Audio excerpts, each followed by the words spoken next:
ভারতের বিরুদ্ধে, এই চাণক্য নীতির বিরুদ্ধে বাংলাদেশকে বাঁচতে হলে কিন্তু আমাদের চীনের ভীষণ প্রয়োজন।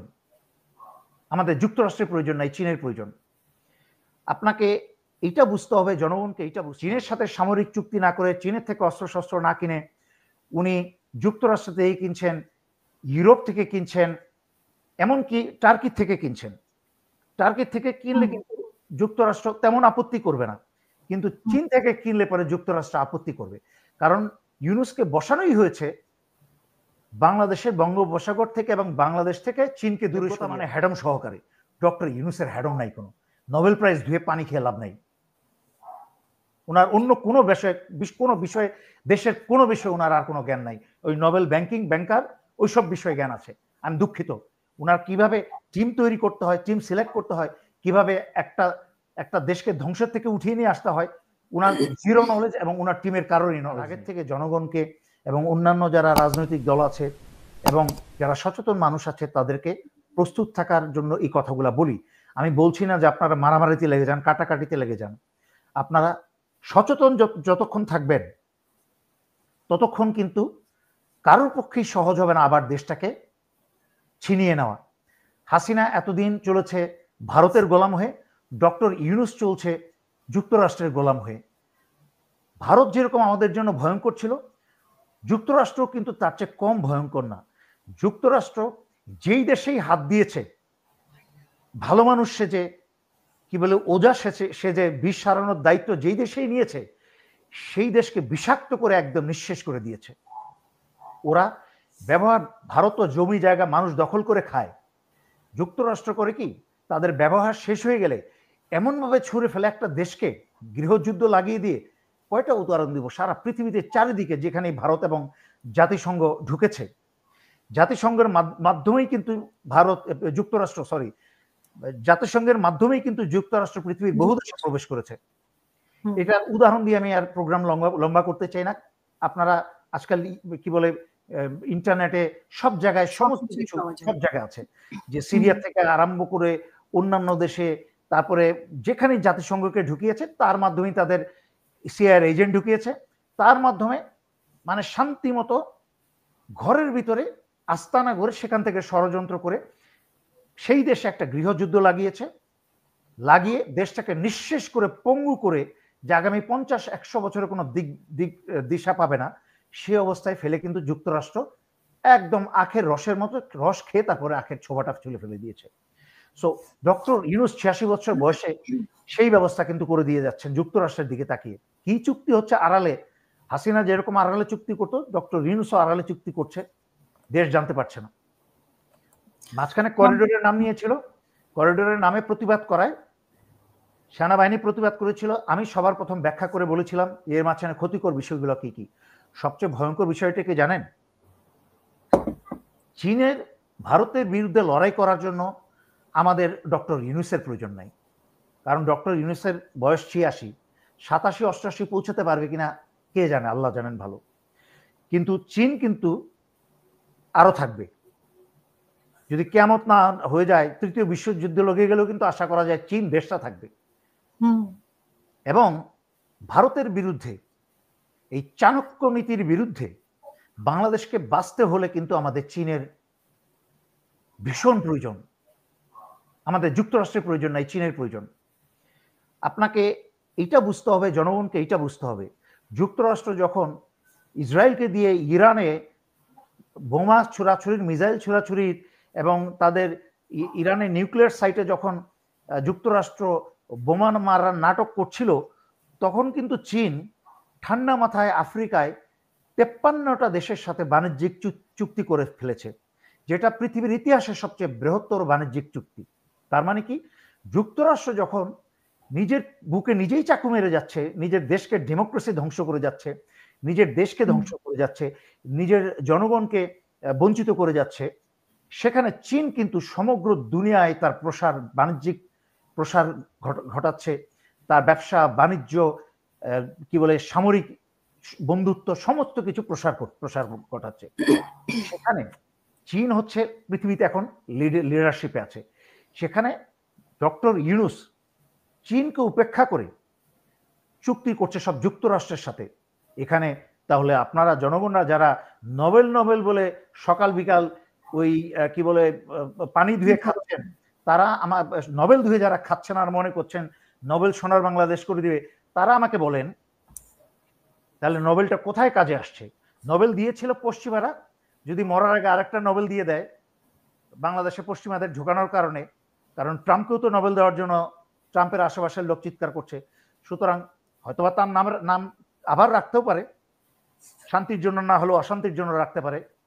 তো এই যে উনি কাজটা করে যাচ্ছে চীনের বিরুদ্ধে গিয়ে, এই ক্ষতিপূরণ কিন্তু আমাদের পক্ষে ভয়ঙ্কর হবে। এই ক্ষতিপূরণ করা কিন্তু সহজ হবে না।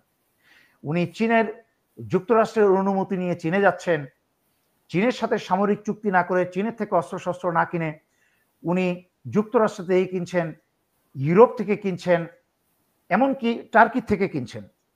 টার্কি থেকে কিনলে কিন্তু যুক্তরাষ্ট্র তেমন আপত্তি করবে না, কিন্তু চীন থেকে কিনলে পরে যুক্তরাষ্ট্র আপত্তি করবে। কারণ ইউনুসকে বসানোই হয়েছে বাংলাদেশের বঙ্গোপসাগর থেকে এবং বাংলাদেশ থেকে চীনকে দূরে সরিয়ে রাখতে। কিন্তু আমরা চীনকে বুকে টেনে না নিলে, চীনের সহায়তা না নিলে, চীনের আস্থা অর্জন না করতে পারলে আমরা ভারতের বিরুদ্ধে লড়াই করে বেশি দিন টিকতে পারবো না। খালি নিজের জায়গায় স্থানে লাফালাফি করলে, খালি সোনার বাংলাদেশ কি বলে বাংলাদেশ জিন্দাবাদ আর কি বলে নারায়ে তাকবীর আল্লাহ আকবার, কারণ নিজের দায়িত্ব তো পালন করতে হবে। আল্লাহ আকবার করে যদি সব হয়ে যেত, তাহলে তো আমাদের নবীজির দোয়ার চেয়ে কার দোয়া আগে কবুল হতো, তাহলে তো আমাদের নবী আর যুদ্ধে যেতেন না।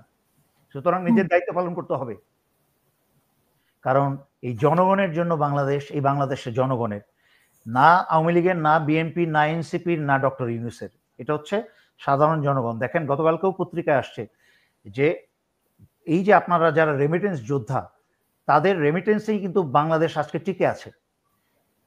তারা রেমিটেন্স যোদ্ধারা যদি দেশের জন্য এই সহায়তা না করত, তারা কিন্তু হাসিনার আমলে হাসিনার জন্যও কিন্তু তারা হাসিনার অবস্থানটাকে কিন্তু কঠিন করে দিয়েছিল রেমিটেন্স কমিয়ে দিয়ে। এবং একই সাথে ডক্টর ইউনূসের আমলে যদি মন উজাড় করে রেমিটেন্স না পাঠাতো, তাহলে কিন্তু এই যে ডক্টর সালাউদ্দিন বলছেন যে আমরা বাংলাদেশকে অর্থনৈতিক ধ্বংসের দ্বার প্রান্তের থেকে আমরা উদ্ধার করেছি।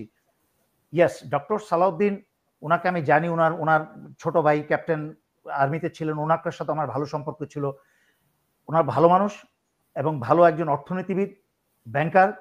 বাট হ্যাভিং সেড দ্যাট, যদি রেমিটেন্স যোদ্ধারা টাকা না পাঠাতো, ওনাদের বুদ্ধিতে, ওনাদের পরিচালনায় এই অর্থনৈতিক ধ্বংসের দ্বারপ্রান্ত থেকে কিন্তু দেশকে ফেরানো যেত না। সুতরাং যেই কথা, আরেকটা গুরুত্বপূর্ণ উনি কথা বলেছেন, সেটা হচ্ছে যে প্রথমে এই কথা আমি বহুবার আগে ভিডিওতে বলেছি, যে এইভাবে বলেছি যে তারেক রহমানের মাথায় কি এই সামান্য চিন্তাটা আসে না যে একটা সুষ্ঠু নির্বাচন হলে বিএনপি এমনিই পাশ করবে, ভারতের বা কারো সাহায্য লাগবে না। সেটা তো আমি গত এত বছর ধরে বলেছি, কিন্তু এখন আওয়ামী লীগের কার্যক্রম নিষিদ্ধ করার পরে সেইটার সম্ভাবনা কিন্তু আরো বেশি। কারণ কি, আওয়ামী লীগের কার্যক্রম বন্ধ করা হয়েছে, কিন্তু আওয়ামী লীগের ভোটারদের তো বাদ দেওয়া হয়নি। আওয়ামী লীগের তো একটা বিশাল বড় একটা ভোট ব্যাংক আছে। তারা কি করবে? ঘরে হাতে চুরি পরে বসে থাকবে? তারা এসে ভোটটা দিবে কিন্তু বিএনপিকে, বেশিরভাগই ভোটটা দিবে বিএনপিকে। কেন? বিকজ তারা চাইবে বিএনপি ক্ষমতায় এমনিও আসবে, কিন্তু আওয়ামী লীগের সহায়তায় বিএনপি আসলে বিএনপির একটা কৃতজ্ঞতা বোধ থাকবে একসাথে।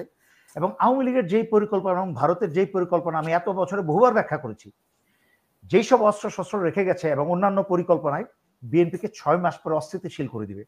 এবং বিএনপির ভিতরে যেহেতু মির্জাফর এবং রাজাকারের অভাব নাই, সুতরাং বিএনপি নিজেই ভারতকে খাল কেটে কুমির অলরেডি আনার ব্যবস্থা করে দিয়েছে। আবার ভারতকে দেখা যাবে আওয়ামী লীগকে ঠিক আনবে না। আওয়ামী লীগ কেন আনবে না? কারণ শেখ হাসিনা পরবর্তী নেতৃত্ব তৈরি করে যায় নাই।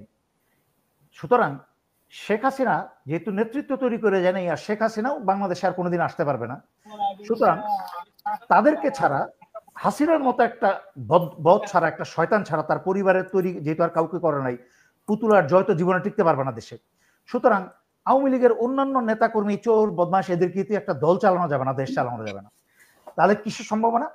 বিএনপির ভিতর থেকে জিয়া পরিবারকে, বিএনপির ভিতরে যারা মির্জাফর আছে এদেরকে দিয়ে জিয়া পরিবারকে মাইনাস করে দিবে। মাইনাস করে দিয়ে ভারত আবার বিএনপির ভিতরের ওইসব কিছু নেতা আছে যাদের নাম বারবার বলেছি, তাদেরকে দিয়ে দেশ চালানোর চেষ্টা করবে, দেশটা বিক্রি করবে। কিন্তু আপনি একটা উনার আরেকটু তাড়াতাড়ি শেষ, সরি আরেকটা কথা বলতে হচ্ছে, উনি আরেকটা কথা মেনশন করেছেন যে সুষ্ঠু নির্বাচন। দেশ ডক্টর বিপ্লবের পরে ডক্টর ইউনূসের এবং সমস্ত ক্ষমতা ডক্টর ইউনূস তার উপদেষ্টা সরকারের হাতে জনগণ তুলে দিয়েছে। ওনারা কোনো কাজ না করে মুখের মাঝখানে বুড়ো আঙুল দিয়ে চুষছেন। সারা বাংলাদেশের কোনায় কোনায় 2 দিন পরে পরে খবর আসছে পাথর দিয়ে আঘাত করে থেতলে দিয়ে হত্যা করা হচ্ছে। রংপুরে বা সাংবাদিককে গলা কেটে হত্যা করে দিচ্ছে, গাজীপুরে সাংবাদিককে গলা কেটে হত্যা করে দেওয়া হচ্ছে। এবং স্বামীকে উলঙ্গ করে তার সামনে স্ত্রীকে গণধর্ষণ করছে। আমরা হাসিনার আমলের থেকে কোন জায়গাটায় আমরা বেশি নিরাপদ? শুধুমাত্র গুম করে তুলে নিয়ে যাচ্ছে না, আয়নাঘরে রাখছে না। এছাড়া যে সামাজিক পুলিশকে কার্যকরী না করার কারণে বা পুলিশ কার্যকরী না হওয়ার কারণে এবং অযোগ্য ব্যক্তিদের মতো বসিয়ে রাখার কারণে যেই সব কাজ, যে কোনো প্রকার আইন শৃঙ্খলা নাই দেশে, এই উপদেষ্টা সরকারের চোখের সামনে। সুতরাং নির্বাচনে কে গ্যারান্টি দেবে, কিসের গ্যারান্টি আছে যে ব্যালট বক্স চুরি হবে না? মারধর করে পুলিশই হয়তো বা যাবে না, জনগণকে যে শক্তিশালী দল তারাই মারধর করে হাসিনার মতো ব্যালট বক্স ফিল আপ করবে না, সেই নিশ্চয়তা আছে? যখন এরকম একটা নির্বাচন দিয়ে শত শত কোটি টাকা নষ্ট করবে, তখন ডক্টর ইউনূস আসবে, এসে বলবে নির্বাচন সুষ্ঠু হয় নাই, আমাদেরকে আবার নির্বাচন করতে হবে, এই বলে আরো 2 বছর উনি ক্ষমতায় থাকবেন। সুতরাং যে কোনো একটা ভালো কাজ জাতির জন্য করতে গেলে 2টা জিনিস আবশ্যক। একটা হচ্ছে সদিচ্ছা, আরেকটা হচ্ছে যোগ্যতা। যোগ্যতা থাকলে পরে, যোগ্যতা মানে হ্যাডম সহকারে। ডক্টর ইউনূসের হ্যাডম নাই কোনো, নোবেল প্রাইজ ধুয়ে পানি খেয়ে লাভ নাই। ওনার অন্য কোনো বিষয়ে দেশের কোনো বিষয়ে ওনার আর কোনো জ্ঞান নাই। ওই নোবেল ব্যাংকার ওইসব বিষয়ে জ্ঞান আছে। আমি দুঃখিত, ওনার কিভাবে টিম তৈরি করতে হয়, টিম সিলেক্ট করতে হয়, কিভাবে একটা দেশকে ধ্বংসের থেকে উঠিয়ে নিয়ে আসতে হয়, ওনার জিরো নলেজ, এবং ওনার টিমের কারোরই নলেজ নেই।